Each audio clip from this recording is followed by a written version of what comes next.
तुम्हारा अन्नदाता, पग पग पर है संग तुम्हारे अन्नदाता। लहू किसानों का बन के पसीना सींचता है धरती का सीना। मेहनत का तेरी हक दिलवाने, नई तकनीक नई खोज बताने। पशुधन को गुणवान बनाना, पौध सुरक्षा को सिखलाना, खेती के सब गुर समझाने, भारत का सरताज बनाने। आठों पहर है संग तुम्हारे अन्नदाता, अन्नदाता। नमस्कार, मैं हूं श्वेता भट्टाचार्य। आप सभी दर्शकों का अन्नदाता कार्यक्रम में स्वागत करती हूं। हर रोज की तरह कार्यक्रम में हम लेकर आते हैं खेतीबाड़ी से जुड़ी हुई बहुत सी लाभकारी जानकारियां। तो चलिए सबसे पहले देखते हैं क्या है विशेष आपके लिए आज के कार्यक्रम में। कैसे करें सिंघाड़ा की रोपाई पर एक जानकारी।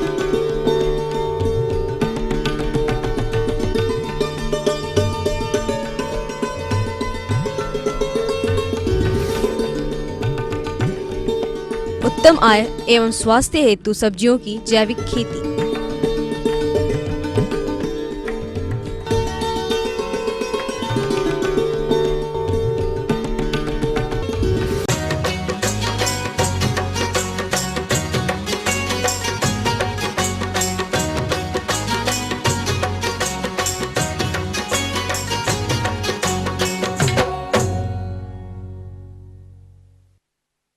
सिंघाड़ा की यदि बात करें तो इसकी पौधशाला बहुत से किसानों ने तैयार की होगी, जिसकी रुपाई हेतु ये समय अच्छा है। परंतु अधिक उपज के लिए रुपाई के समय कुछ महत्वपूर्ण बातों का ध्यान रखना आवश्यक होता है। आइए इस विषय पर विस्तृत जानकारी लेते हैं एक वैज्ञानिक डॉक्टर सत्यप्रकाश से।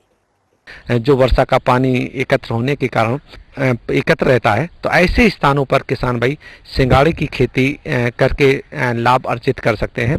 इसकी खेती करने के लिए स्वच्छ जल एवं दोमट भूमि की आवश्यकता होती है। इसकी खेती करने के लिए किसान भाइयों महत्वपूर्ण बिंदु, 3 महत्वपूर्ण बिंदु हैं। नंबर 1 कि आप प्रजातियों का चयन करें। सिंघाड़े की जो प्रजातियां हैं वो आपकी कानपुरी है, पटना है, देसी बड़ा और देसी छोटा। जो कानपुरी है, पटना है और देसी बड़ा है, इसके फल बड़े आकार के होते हैं। प्रजातियों का चयन करने के बाद 1 हेक्टेयर के लिए 1/10 भाग में इसकी पौधशाला डालनी होती है। या इसे इस तरह से कह सकते हैं कि यदि हम 1 हेक्टेयर में पौधशाला तैयार करें तो इसके लिए 10 हेक्टेयर में हम रोपाई कर सकते हैं। जून और जुलाई में जब ये पौध तैयार हो जाए तो इसकी रोपाई हम मुख्य तालाब में या मुख्य स्थान पर करते हैं। तो उसमें मुख्य स्थान पर करने के समय 3 बातें ध्यान में रखें। नंबर 1, जिस मुख्य तालाब में आप रोपाई कर रहे हैं उसमें पहले से जो भी खरपतवार हैं, जलकुंभी है, जली घासें हैं और कमल ककड़ी है, ये जो भी घासें तालाब में हो उनको निकाल के अलग कर दें। निकाल के उसी मिट्टी में दबा दें तो वो खाद का काम करेंगे। वैसे तो ये लगभग 75 से 1 मीटर तक जिस खेत में तालाब में पानी हो उसमें उत्पादित होता है। लेकिन अच्छे उत्पादन के लिए यदि अच्छी पैदावार लेनी है तो आपको 50 से 60 सेंटीमीटर ही खेत में या तालाब में जल रखना है। और उसमें सिंघाड़े का रोपण पौधे से पौधे की दूरी 1 मीटर तथा लाइन से लाइन की दूरी 120 सेंटीमीटर या 1 मीटर 20 सेंटीमीटर रखते हैं। जो ये समय चल रहा है, इस समय इसकी रोपाई किसान भाई कर सकते हैं। तो पौध को जिसे बैरन कहते हैं उसको जड़ सहित मुख्य तालाब में रोपित करें। जहाँ तक उर्वरक प्रबंधन की बात है उसमें मुख्य रूप से जो हमने गोबर की सड़ी खाद या स्लरी बताई उसको डालें। यदि खेत में तालाब में पर्याप्त मात्रा में खरपतवार गल सड़ रहे हैं तो ये वैसे तो इसकी आवश्यकता नहीं पड़ती, लेकिन अच्छे उत्पादन के लिए आप गोबर की सड़ी खाद या स्लरी खेत में मिला के रोपण कर रहे हैं। कुछ किसान भाई अपने सिंघाड़े की खेती खेत में करते हैं ये निचले खेत में करते हैं, तो ऐसे में जून जुलाई रोपण करने के बाद ये पानी खत्म हो जाए तो उन किसान भाइयों को सलाह दी जाती है कि समय समय पे ट्यूबवेल से या नहर से उसमें पानी तालाब में भरते हैं, खेत में पानी भरें, जिससे कि अच्छी बढ़वार फसल की होती रहे। इसके बाद सितंबर के महीने में आपको उससे फल प्राप्त होने लगेंगे। फल आप ताज़े फल बिक्री के लिए सितंबर से और दिसंबर तक वो फल प्राप्त करके आप बिक्री करते रहें। 1 हेक्टेयर से ये हम वैज्ञानिक ढंग से प्रबंधन करते हैं तो 100 से 125 कुंतल सिंघाड़े प्राप्त होते हैं।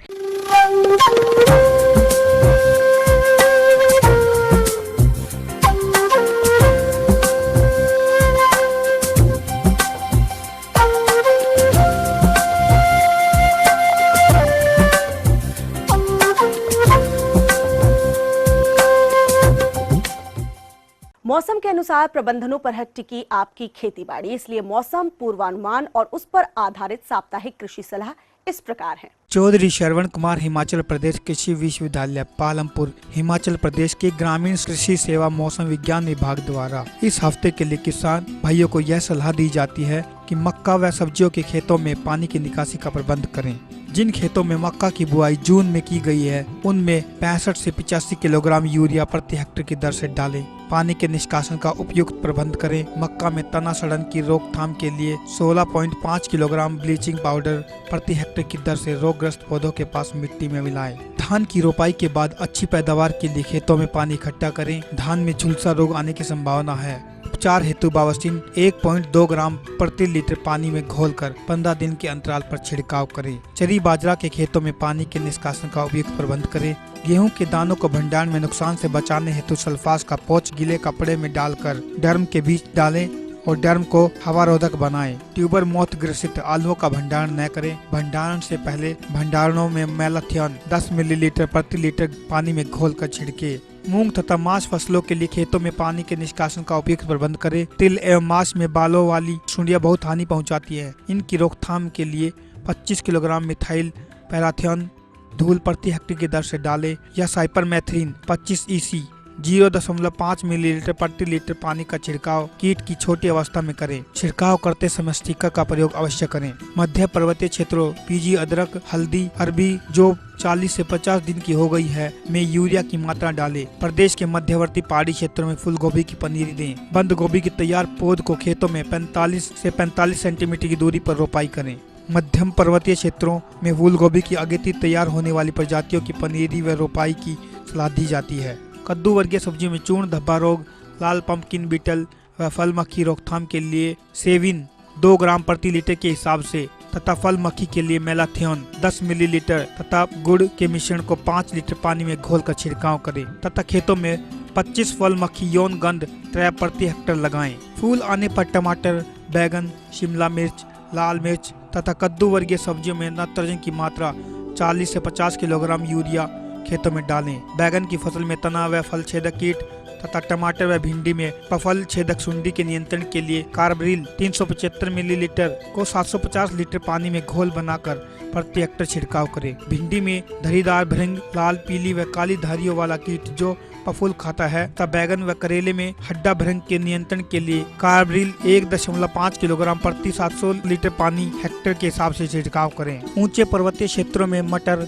मूली, शलजम, गाजर, पालक आदि में खरपतवार नियंत्रण करें। प्रदेश के ऊंचे पर्वतीय क्षेत्रों में खेतों में लगी हुई सब्जियों में निराई गुड़ाई करें तथा नाइट्रोजन 40 से 50 किलोग्राम यूरिया प्रति हेक्टेयर खेतों में डालें। पॉली हाउस खेती में सफल खेती के लिए निचले व मध्यम पर्वतीय क्षेत्रों में आवश्यकता अनुसार दिन के समय 50 छायादार जालों का प्रयोग करें ताकि तापमान नियंत्रण किया जा सके। हवा निकासी सुनिश्चित करें। पॉली हाउस में तंबाकू सुंडी का प्रयोग होने की संभावना है। अपने पॉली हाउस का उचित रखरखाव रखें ताकि पतंगे अंदर न आ सकें। अगर बारिश हो तो पॉली हाउस के वेंटिलेटर को बंद कर दें और धूप आने पर खोल दें। इससे पॉली हाउस की फसल में बीमारी कम लगेगी। टमाटर की बिजाई व शिमला मिर्च पौध का प्रत्यारोपण करने का उचित समय है। पशुओं की जगह को सूखा रखें। जुओं और चीचड़ों के बचाव हेतु उपचार करें। गलघोटू व लंगड़ा बुखार का टीका भी बरसात से पहले ही लगवा लें। पशुओं के बाह्य परजीवी की रोकथाम हेतु ब्यूटाक्स 2 से 3 मिलीलीटर प्रति लीटर की दर से पानी में घोलकर उसका सावधानी पूर्वक पशुशाला में छिड़काव करें। पशुओं को घाव हो जाए तो 2-4% फिनाइल के घोल से धोकर साफ कर लें। गाभिन गायें या भैंसों को संतुलित आहार व मिनरल मिश्रण 25 से 30 किलोग्राम नियमित रूप से देते रहें। आजकल हरा चारा उपलब्ध है। हरे चारे के साथ 1/3 भाग सूखा मिलाकर खिलाएं, नहीं तो पशुओं को अफरा हो जाता है। मुर्गियों को बीमारी से बचाने के लिए मुर्गी घरों में नमी मत होने दें। वर्षा की बौछारों से बचाव के लिए पर्दों के तौर पर पुरानी बोरियों का इस्तेमाल कर सकते हैं। ज्यादा जानकारी के लिए स्थानीय पशु चिकित्सा की अवश्य सलाह लें। एहतियात के लिए 40% फार्मलिन 1 लीटर 9 लीटर पानी में घोलकर पानी का स्प्रे करें। फल उत्पादन, आम, लीची, लोकाट, अमरूद व नींबू के पौधे लगाने का समय आ रहा है। भारी वर्षा के कारण आहार की कमी होने पर मधुमक्खी को आहार दें। कमजोर मौन ग्रहों में मधुमक्खी को बनावटी खुराक 50% चीनी व 50% पानी का घोल देते रहें। सफेद खुम्बी की फसल में कमरे का तापमान 17 से 18% तक बनाए रखें और पानी भी छिड़के। एक बाल्टी में 150 ग्राम ब्लीचिंग चूर्ण डालें। पानी छिड़काने के बाद हवा चलाएं ताकि खुम्ब के ऊपर पानी न रहे। जब खुम्ब निकलना शुरू हो तो कमरे का तापमान 18 से 22 रखें। कार्नेशन में कली का नोचन समय समय पर करते रहें। माइट से कार्नेशन में काफी प्रकोप हो सकता है, अतः 15 दिन के अंतराल पर पायरोमाइट 1 मिलीलीटर प्रति लीटर पानी के हिसाब से छिड़काव करें। गेंदे में ब्लाइट की संभावना है। उपचार हेतु बावस्टीन 2.0 ग्राम प्रति लीटर पानी में मिलाकर छिड़काव करें। फूलों में ब्लू बीटल का प्रकोप है। उपचार हेतु साइपरमेथ्रिन 15 मिलीलीटर प्रति 10 लीटर पानी में घोल बनाकर छिड़काव करें। ये थी कुछ उपयोगी जानकारियां। अब लेते हैं एक छोटा सा ब्रेक, जल्द लौटेंगे और कार्यक्रम में आगे है महत्वपूर्ण जानकारियां। बने रहिए हमारे साथ।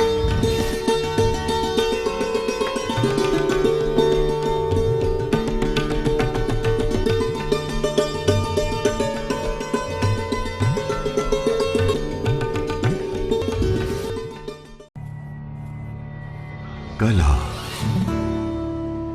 कल्चर, कुर्सी, कुदरत, थोड़ा और करीब चलिए, महसूस करिए अपना हिमाचल हमारे साथ।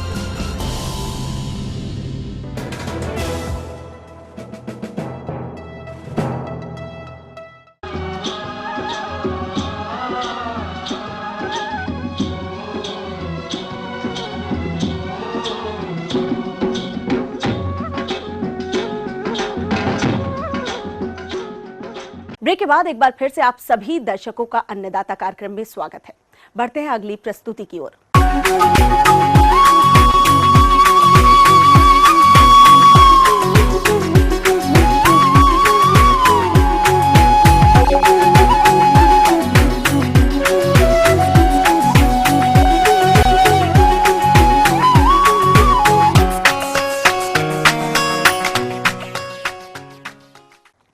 इन दिनों जैविक खेती की ओर किसान का रुझान बढ़ा है, क्योंकि जैविक खेती से प्राप्त उत्पाद का अच्छा मूल्य भी मिलता है, साथ ही ये मानव स्वास्थ्य के लिए लाभदायक भी है।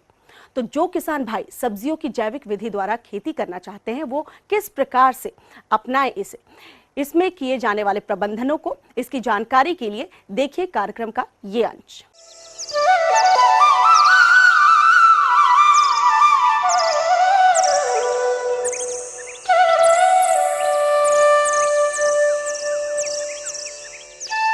सब्जियों की जैविक खेती, उत्तम आय एवं स्वास्थ्य।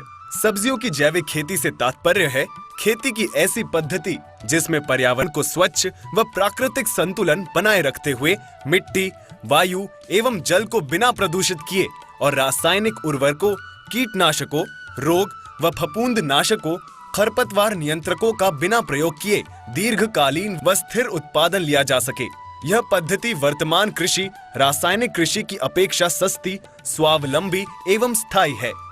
वास्तव में देखा जाए तो हमारा भारतवर्ष एक कृषि प्रधान देश है और आज भी 65 से 70% जनता के जीविकोपार्जन का मुख्य आधार खेती ही है। सन 1960 के दशक में खाद्यान्न के क्षेत्र में आत्मनिर्भर बनने के लिए देश में हरित क्रांति आई। हम आत्मनिर्भर अवश्य हो गए, परंतु परोक्ष रूप से हमारी धरा का बुरा हाल है। लगातार रासायनिक उर्वरकों के प्रयोग से मिट्टी में तत्वों का संतुलन बिगड़ गया और पैदावार दिन प्रतिदिन घटती गई। इसका मुख्य कारण ये था कि हमारे सब्जियों के पौधे को उत्तम विकास के लिए 16 तत्वों की आवश्यकता पड़ती है, जिनमें 3 तत्व स्वतंत्र रूप से हमें हवा पानी से मिल जाते हैं और 3-4 तत्व हमारे किसान भाई खेतों में प्रयोग करते हैं। नत्रजन, फास्फोरस व पोटाश व कभी कभार जिंक, परंतु शेष 9 से 10 तत्वों को न तो हम किसी रूप में डालते हैं और न ही उनकी उपलब्धता मिट्टी में है। कारण कि सदियों से खेती करते करते इन शेष तत्वों कैल्शियम, मैग्नीशियम, सल्फर, जस्ता, बोरोन, तांबा, लोहा, क्लोरीन, मॉलिब्डेनम का भंडार अब समाप्त सा हो गया है और मृदा का यह नियम है कि इन 16 तत्वों में से यदि एक भी तत्व की कमी है तो पैदावार स्थिर रह सकता है, उसमें बढ़ोतरी नहीं होगी, चाहे अन्य उर्वरक कितना भी अधिक प्रयोग क्यों न कर दिए जाएं। मृदा वैज्ञानिक लेविक का कहना है कि जो तत्व मृदा में सबसे कम होगा वही पैदावार निर्धारित करता है। अब प्रश्न यह उठता है कि ऐसा कौन सा उपाय किया जाए कि सब्जियों की पैदावार में वृद्धि हो। यह स्पष्ट रूप से कहा जा सकता है कि ऐसे खाद उर्वरकों का प्रयोग करना चाहिए जिसमें सब्जियों व पौधों को स्वस्थ रखने के लिए आवश्यक 16 तत्व मौजूद हों। रासायनिक उर्वरकों में ऐसा कोई नहीं है जिसमें ये सभी तत्व एक साथ मौजूद हों और 16 तत्वों को अलग अलग प्रयोग करना भी संभव नहीं है। ऐसी परिस्थिति में कार्बनिक खाद, जैविक खाद ही एकमात्र विकल्प है जिनका प्रयोग कर हम आवश्यक सभी तत्वों की आपूर्ति कर सकते हैं। सब्जियों में जैविक खेती की आवश्यकता। सब्जियों में कार्बनिक खेती करने की आज सख्त आवश्यकता है क्योंकि रासायनिक उर्वरकों, कीट व रोगनाशकों, खरपतवार नाशकों के प्रयोग से मृदा स्वास्थ्य दिन प्रतिदिन बिगड़ रहा है। सब्जियां विषाक्त होने से मनुष्य स्वास्थ्य पर बुरा असर पड़ रहा है जिससे घातक व जानलेवा बीमारियां जैसे कैंसर, हार्ट अटैक, मधुमेह इत्यादि पैदा हो रही हैं। अंतर्राष्ट्रीय बाजार में विषाक्तता के कारण सब्जियां भेजने लायक नहीं हैं, जिससे उत्पादक को अपने उत्पाद का उचित मूल्य नहीं मिल रहा है। जैव विविधता, लाभदायक कीट पतंगे जो प्राकृतिक रूप से हमारी मदद करते थे विलुप्त होते जा रहे हैं और सागर सब्जियों की स्वाद परिवर्तित होती जा रही है। विषमुक्त स्वादिष्ट सागर सब्जियों का सेवन कर हम निरोगी रह सके तथा रासायनिक उर्वरकों से बढ़ती हुई सब्जियों की खेती की लागत कम कर सके। जैविक खाद के प्रमुख स्रोत। कार्बनिक जैविक खाद स्थानीय स्तर पर उपलब्ध पौधों व जानवरों के मल मूत्र व अवशेष से तैयार किया जाता है। इनमें मुख्य रूप से गोबर की सड़ी हुई कंपोस्ट, केचुए की खाद, नेडप कंपोस्ट, हरी खाद, विभिन्न प्रकार की जालियां, जैव उर्वरक, चीनी मिल से निकली प्रेस मड, सीवेज से निकला उपचारित स्लज, गलीचा बुनाई के बाद बचा कतरन, बायोडायनेमिक उत्पाद, ऋषि खेती, अग्निहोत्र इत्यादि हैं। इनके साथ साथ इनके निर्माण की स्थानीय स्तर पर जानकारी भी आवश्यक रूप से होनी चाहिए ताकि कंपनियों द्वारा उत्पादित रासायनिक खाद उर्वरकों पर निर्भरता समाप्त हो सके। सब्जियों की जैविक खेती के मूल सिद्धांत। जिस प्रकार से किसान भाई सब्जियों की रासायनिक खेती करते हैं उस प्रकार से कार्बनिक खेती करना असंभव है क्योंकि पुरानी खेती में खेत के एक ही भाग में कई वर्षों तक एक ही परिवार के सागर सब्जियों की खेती की जाती थी और कीट व्याधियों का नियंत्रण विभिन्न प्रकार के जहरीले कीट व रोगनाशकों से किया जाता था। परंतु कार्बनिक खेती में यदि ऐसा किया गया तो शायद पैदावार के नाम पर कुछ भी लेना संभव नहीं होगा। अतः इसके कुछ मूलभूत सिद्धांत इस प्रकार हैं। गर्मी के दिनों में अप्रैल मई खेतों की गहरी जुताई अवश्य कर देनी चाहिए। विभिन्न सब्जी परिवार का फसल चक्र अपनाना चाहिए ताकि उसमें लगने वाले कीट व रोग विशेष के जीवन चक्र को समाप्त किया जा सके। रोग एवं कीट अवरोधी मुक्त सब्जियों की किस्मों का चुनाव करना चाहिए ताकि उनके नियंत्रण के लिए हानिकारक जहरीले रसायनों का प्रयोग ही ना करना पड़े। सब्जी विशेष को उनके मुख्य बोई जाने वाली समय के अनुसार ही खेती करनी चाहिए ताकि कीट व्याधियों का आक्रमण कम हो सके। कीड़ों को आकर्षित करने वाली फसलें सहफसली खेती के रूप में लगाना चाहिए ताकि मुख्य फसल बर्बाद होने से बच जाए। उदाहरण के रूप में टमाटर के प्रत्येक 6 कतार के बाद 1-2 कतार गेंदे के फूल लगाना चाहिए। गोभी वर्गीय सब्जियों के साथ सरसों या चाइनीज पत्ता गोभी लगानी चाहिए। जहाँ तक हो सके कीट व्याधियों का भौतिक रूप से नियंत्रण करें। कहने का तात्पर्य जिन पत्तियों पर रोग या कीट का आक्रमण दिखे उन्हें पौधों से तोड़कर जला दिया जाए, मिट्टी में गाड़ दिया जाए। उदाहरण स्वरूप बैगन का तना व फल छेदक कीट, गोभी का पत्ता खाने वाले कीट के झुंड जो पत्तियों पर दिखते हैं। सब्जियों के 2 खेत के भागों में बाढ़ के रूप में ऊंची फसल जैसे ज्वार, बाजरा या मक्का की खेती करना ताकि कीट उछलकर दूसरे खेत में न जा सके। शुद्ध रूप से कार्बनिक स्रोतों से प्राप्त खाद उर्वरकों का प्रयोग करना। इस प्रकार से यदि हमारे किसान भाई सब्जी उत्पादक अपनी खेती करते हैं तो निश्चय ही उन्हें कम लागत में गुणवत्ता युक्त साग सब्जियों की अधिक पैदावार प्राप्त होगी, जिनका उपयोग करके स्वयं भी निरोगी रह सकते हैं और उपभोक्ता को निरोगी रखते हुए मृदा स्वास्थ्य उत्तम बना सकते हैं।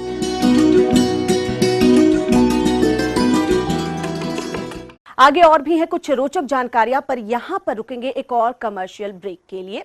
जल्द हाजिर होते हैं।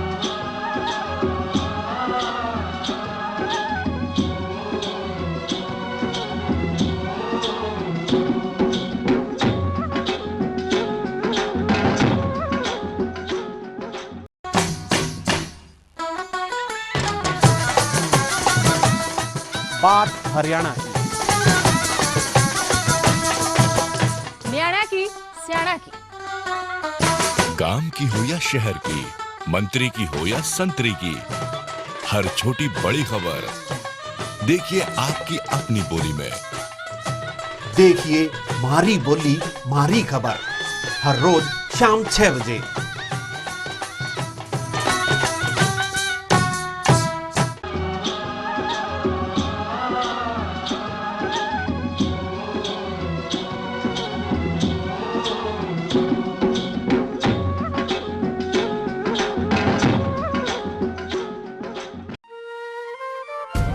सेवन सिस्टर्स के नाम से मशहूर 7 राज्यों की माला, खूबसूरती में 4 चांद बना 8वां राज्य। यहाँ की संस्कृति, रूप रंग और बोलियां जुदा है, फिर भी एक है, भारत का नॉर्थ ईस्ट। 8 राज्यों के आम मुद्दों से जुड़े वास्तविक प्रतिरूप जानिए नॉर्थ ईस्ट को और करीब से। इनसाइड नॉर्थ ईस्ट हर रविवार दोपहर 3 बजे।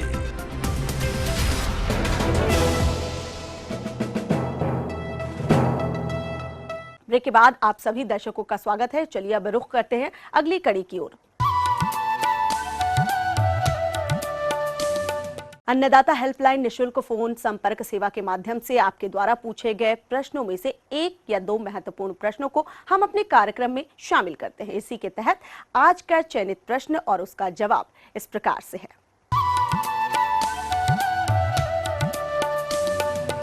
तो एक चीज हम यहाँ बताना चाहेंगे आपको कि यदि आपने एसआरआई पद्धति की खेती करने के लिए यदि आपने नर्सरी तैयार कर लिया है तो फिर अब उसको मेन खेत जो आपका मुख्य खेत है उस खेत की तैयारी आप कैसे करें, पौधरोपण आप कैसे करें और क्या क्या सावधानियां हैं, इस पे हम आपको यहाँ विस्तृत में चर्चा करेंगे। इसके लिए हम आपको बता दें कि एसआरआई में कभी भी पानी का जल जमाव वाले खेत में आपको नहीं करना। वैसे खेत का आप सिलेक्शन करें, चुनाव करें जहां पर कि क्या हो कि पानी रुकता न हो। हम अगर मचाएं, ट्रैक्टर अगर डालें तो उससे कीचड़ भर बढ़िया से मच जाए और मचा करके उस खेत को हम समतल बना लें। तो उससे पहले एक चीज होती है, कम से कम 10 टन गोबर की खाद प्रति हेक्टेयर जो मैंने आपको बताया, ये पूरी खाद आपकी अच्छी तरह से पूरी तरह से खेत में फैला करके और उसके बाद ही मचुआ आप करेंगे। पडिंग करने के बाद जब अंतिम पाटा आप लगाते हैं उससे पहले तो 1 हेक्टेयर में डीएपी करीब 120 किलो और एमओपी का जो पोटास का जो डोज होता है वो होता है 10 किलो पर एकड़ के हिसाब से। तो कम से कम मान के चलिए 1 हेक्टेयर में वो 50 किलो वो भी लग जाएगा आपका। और 25 किलो जिंक सल्फेट ये आपका लगता है। अब दूसरा काम ये हो जाता है कि हम बच जाता है नाइट्रोजन। अब हम नाइट्रोजन को कैसे प्रयोग कराएं? तो नाइट्रोजन को आपको हम बता दें कि नाइट्रोजन जिस पानी में आपने ट्रांसप्लांटिंग किया है तो सूखता है करीब 7 से लेकर 8 दिन बाद। तो 8 से लेकर 9वें दिन आप मान के चलिए कि हम बोलते हैं अगर 1 हेक्टेयर आपका एरिया है तो 1 हेक्टेयर में करीब 50 से लेकर 60 किलो करीब अब पहला जो पड़ना चाहिए इतना पड़ता है वो यूरिया का। 50 से लेकर 60 किलो यूरिया 1 हेक्टेयर में आप बुरखवा दें। दूसरा जो होता है हमारा, इसकी थोड़ी सी जब पौधा हमारा करीब 30 से लेके 32 दिन का हो जाए उस अवस्था में करते हैं। तीसरा हो जाता है 45 से लेके 50 दिन पर। और चौथा जो अंतिम डोज हम आपको करते हैं वो होता है आपका गभोट की अवस्था में। तो गभोट की अवस्था में भी कम से कम आप मान के चलें कि करीब 20 किलो पर एकड़ या 20 से लेकर 25 किलो पर एकड़ का आपको गभोट की अवस्था में भी देना है। मचा देने के बाद खेत को देख लीजिए आप कि पूरा का पूरा आपका खेत एकदम तरह से समतल हो, मतलब उसमें पानी कहीं भी किनारे भी पानी न लगा हो, सिर्फ और सिर्फ कीचड़ मचा हुआ है, ऐसी अवस्था में का खेत आपका होना चाहिए। पौधों को डिस्टेंस जो मेंटेन करने के लिए हमारे पास 2 तरीके होते हैं। एक तो तरीका होता है रस्सी का, जिससे हम एक खूंटी इस टाइम एक इस ओर और एक खूंटी उस ओर गाड़ के और फिर 25-25 सेंटीमीटर की दूरी पर हम नई नई खूंटियां बदलते चले जाएं और उनका निशान मेरे खेत में पड़ता चला जाए। एक तो ये है तरीका। दूसरा तरीका ये होता है मार्कर सिस्टम। अब लोहे के बने बनाए सिस्टम होते हैं जालीनुमा, जो कि 25-25 सेंटीमीटर की दूरी पे वो खुद ही फिट होते हैं और हम उनको एक खेत में खींचते चले जाते हैं। आड़ा और सीधा ये दोनों तरह में बने रहते हैं उसमें, और ये एक एक क्या करते हैं कि पूरे 25-25 सेंटीमीटर की दूरी लंबाई में और 25-25 सेंटीमीटर की दूरी चौड़ाई में ये काटते चले जाते हैं और निशान बनता चला जाता है। तो ये सबसे सरल तरीका होता है। यदि हम मार्कर सिस्टम का प्रयोग करें तो इसमें बहुत सारे मैंडेज या आदमियों की बचत हो जाती है। तो ये आप अपने से भी बनवा सकते हैं, अदरवाइज बहुत सारे ऐसे एजेंसीज हैं जो इसकी सप्लाई भी करते हैं, आप वहां से ले सकते हैं। तो पौधा रोपण करने के लिए आप जो आपने अभी छाया में भंडारण किया हुआ है नर्सरी को, उस नर्सरी को आप मिट्टी सहित उठा लें। उठा लेने के बाद जो भी रोपण करने जा रहा हो उससे आप हमेशा ध्यान से एक चीज बता दें कि जब भी वो मिट्टी में से पौधे को निकाले तब उसकी जड़ें तथा जो उसमें बीज लगा हुआ है, जो धान लगा हुआ है जिसपे पौधा उगा है, जिससे वो कभी टूटे न। तो ध्यान से यदि आप लगा करके मतलब अगर निकालें, उससे निकाल लेंगे तो देखेंगे कि धान अगर नहीं टूट रहा है तो ये सबसे बेस्ट तरीका आपका है। और उसको धीरे से उतनी ही गहराई में गाड़ें, लगाएं जमीन में, जिससे कि सिर्फ और सिर्फ उसकी जड़ें भर भीतर घुस जाएं और धान ऊपर खड़ा रहे। मतलब जिस तरह से नर्सरी में जैसा था वैसी स्थिति में ही आप यहाँ भी मार्किंग का सिस्टम जो 25 बाई 25 है उसमें आप लगाते चले जाएं। इस तरह से यदि आप लगाते चले जाएंगे तो हम आपको बता दें कि करीब तीसरे दिन ही वो पौधा उठ के चलना शुरू कर देता है। कि जिस दिन आपको लगे कि अब ये क्या हो, जमीन सूख गया है, तो जमीन ज्यों ही सूखता है त्यों ही क्या होते हैं कि खरपतवार उगना शुरू कर देते हैं। ये तो खरपतवार जब लगे आपको उगना शुरू कर दे रहे हैं तो आप चाहे कोनावीडर हो चाहे आपका हो हैंड हो जिसे बोलते हैं आप, इन दोनों को आप उनके बीच में आसानी से चला सकते हैं। और आसानी से चला इसलिए सकते हैं कि उन्हें 25 से 25 सेंटीमीटर की दूरी मेंटेन है। तो इसको आप खेत में चलाते रहें। पहला तो कम से कम 10 से लेकर 12 दिन बाद, जब पहले खेत आपका सूख जाता है, नए घास सब निकलते हैं तब। दूसरा जो हम चलाते हैं वो चलाते हैं 30 से लेकर 35 दिन बाद, जब थोड़ा और बड़े से अगर कचरे के निकलते हैं तो वो निकल जाते हैं, पानी खेत में रहता है। तो एक लाभ पौधे को ये भी मिलता है कि जितने भी हम कोनावीडर या मान के अगर हैंड हो यदि चलाते हैं तो वो जो भी कचरे होते हैं उसी में सड़ते चले जाते हैं, जिनसे पौधों को हरी खाद भी मिलती है। ऐसे किसान जिनके पास कम खेती है या जिनके पास ज्यादा खेती है, ये दोनों लोग कर सकते हैं। कम खेती वालों के लिए ज्यादा सुटेबल है, जिनके पास खेत कम है, क्योंकि कम एरिया में उनको ज्यादा प्रोडक्शन लेना होता है, उनके लिए जबरदस्त अच्छा टेक्नोलॉजी है। और ज्यादा खेत वाले हैं, यदि अपनी प्रोडक्टिविटी को और भी ज्यादा यदि बढ़ाना चाहते हो तो SRI से बढ़िया विकल्प मेरे समझ से कोई नहीं। हम उम्मीद करते हैं कि आज का कार्यक्रम आप सभी दर्शकों के लिए उपयोगी रहा होगा। किसान भाइयों, अन्नदाता आपकी सेवा के लिए संकल्परत है। कृषि संबंधित समस्या एवं सुझाव के लिए आप हमें इस पते पर संपर्क कर सकते हैं। प्रोड्यूसर अन्नदाता ETV Haryana Himachal Pradesh, Ramoji film city, Hyderabad 501512। साथ ही आप हमें ईमेल भी कर सकते हैं। हमारा ईमेल एड्रेस है annadaata.hp@etv.co.in। और इसके अतिरिक्त आप हमें निःशुल्क हेल्पलाइन नंबर 180010845999 पर सुबह 10 बजे से शाम 4 बजे के बीच में संपर्क भी कर सकते हैं। अब आइए देखते हैं कल दिखाए जाने वाले कार्यक्रम की मुख्य झलकियां।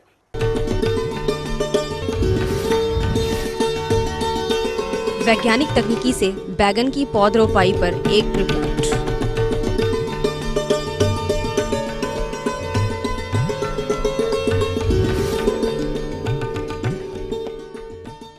फिलहाल अन्नदाता की पूरी टीम को दीजिए इजाजत। कल फिर इसी वक्त आपसे मुलाकात होगी कृषि संबंधित कुछ और रोचक जानकारियों के साथ।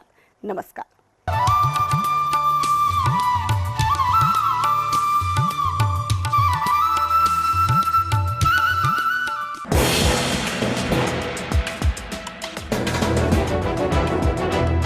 आप देख रहे हैं ETV न्यूज हरियाणा हिमाचल प्रदेश, खबर ही जीवन है।